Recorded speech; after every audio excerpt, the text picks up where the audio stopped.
Bismillahirrahmanirrahim. Assalamualaikum warahmatullahi wabarakatuh. Perkenalkan, nama saya Dina Pertiwi dengan NIM A41124070 dari Prodi PG PAUD.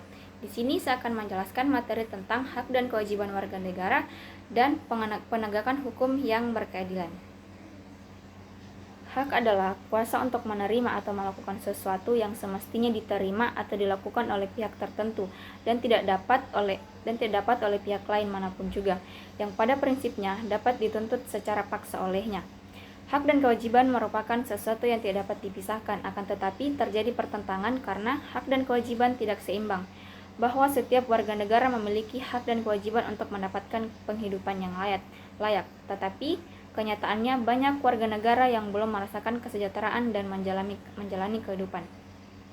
Hak dan kewajiban warga negara Indonesia tercantum dalam pasal 27 sampai dengan pasal 34 Undang-Undang Dasar 1945. Baik, adapun beberapa pertanyaan tentang hak dan kewajiban warga negara. Yang pertama, apakah hak atas pendidikan masih relevan jika pemerintah tidak mampu menyediakan pendidikan gratis dan berkualitas? Jawabannya yaitu hak atas pendidikan tetap melekat dan menjadi kewajiban negara untuk memenuhi secara progresif. Keterbatasan tidak membatalkan hak, tetapi mengharuskan negara untuk terus meningkatkan akses dan kualitas pendidikan.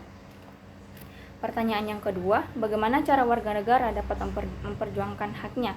Jawabannya, warga negara dapat memperjuangkan hak-haknya dengan beberapa cara. Yang pertama, mengikuti pendidikan hukum, berpartisipasi dalam organisasi yang mendukung hak asasi manusia, mengeluarkan isu-isu penting melalui media sosial secara konstruksif. Yang ketiga, bagaimana melindungi hak warga negara yang rentan seperti perempuan dan anak-anak? Jawabannya, untuk melindungi hak warga negara yang rentan seperti perempuan dan anak-anak diperlukan upaya bersama dari pemerintah, masyarakat, dan individu. Hal ini mencakup penegakan hukum yang kuat, penyediaan layanan pendukung, serta meningkatkan kesadaran dan pendidikan mengenai hak-hak dan kewajiban. Pertanyaan yang keempat, apakah hak warga negara dapat diambil atau dicabut? Jawabannya, hak warga negara dapat diambil atau dicabut dalam keadaan tertentu, seperti jika warga negara melakukan tindakan yang melanggar hukum atau mengancam keamanan negara. Baik, selanjutnya kita beralih kepada materi yang kedua, yaitu penegakan hukum yang berkeadilan. Penegakan hukum yang berkeadilan adalah proses penerapan hukum yang bertujuan untuk mencapai keadilan dan melindungi hak-hak individu dan masyarakat dengan prinsip kesetaraan, transparansi, dan akuntabilitas. Tujuan penegakan hukum yang pertama yaitu menjamin ketertiban sosial, yaitu menciptakan masyarakat yang aman dan tertib melalui kepastian hukum. Yang kedua, melindungi hak-hak warga negara dan negara. Yang ketiga, menegakkan keadilan dan kebenaran. Prinsip keadilan dalam penegakan hukum yang pertama yaitu persamaan di depan hukum, yang kedua objektivitas dan tidak memihak, yang ketiga transparansi dan akuntabilitas. Penegakan hukum yang berkeadilan adalah pilar utama dalam mewujudkan negara hukum yang demokratis dan menjunjung tinggi hak asasi manusia.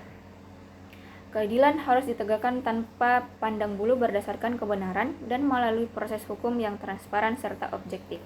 Adapun beberapa pertanyaan tentang penegakan hukum yang berkeadilan. Yang pertama, apa yang menjadi prioritas dalam penegakan hukum yang berkeadilan? Jawabannya, prioritasnya adalah memastikan bahwa hukum diterapkan secara konsisten dan adil bagi semua pihak. Selanjutnya, pertanyaan kedua yaitu bagaimana cara mengatasi tantangan dalam penegakan hukum yang berkeadilan? Jawabannya, dengan meningkatkan kapasitas lembaga penegak hukum dan memastikan bahwa proses hukum transparan dan akuntabilitas. Pertanyaan yang ketiga yaitu bagaimana cara penegakan hukum bisa dijalankan dengan baik dan bisa memberikan keadilan bagi masyarakat? Jawabannya yaitu penegakan hukum dapat dijalankan dengan baik jika lembaga penegak hukum independen, transparan, konsisten, kompeten, dan melibatkan partisipasi masyarakat. Pertanyaan yang keempat yaitu bagaimana cara meningkatkan kepercayaan masyarakat terhadap lembaga penegak hukum? Jawabannya, meningkatkan transparansi dan akuntabilitas dalam proses hukum berarti membuat proses hukum menjadi lebih terbuka, jelas, dan dapat dipertanggungjawabkan, yang bertujuan memastikan bahwa proses hukum berjalan secara adil dan sesuai dengan hukum, serta meningkatkan kepercayaan masyarakat terhadap sistem hukum. Baik, itulah penjelasan dari saya. Saya akhiri. Assalamualaikum warahmatullahi wabarakatuh.